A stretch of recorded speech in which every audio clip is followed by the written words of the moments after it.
number one, it's to lose weight or lose fat in the legs in those areas.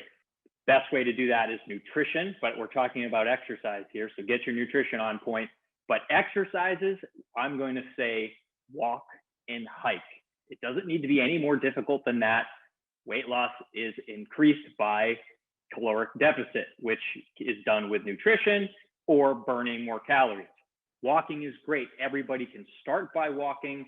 It's simple to do. You start with 20 minutes and then you work your way up to an hour. Once you get to an hour, you might not want to spend that much more time walking. So then I would suggest moving to either running, jogging, sprinting, or hiking. What I love about hiking is the variability. There's different changing of levels, and you're outside in nature, which has a lot of its own benefits. You get vitamin D, you get the natural killer cells from the environment, the dirt. It's a beautiful thing to go for.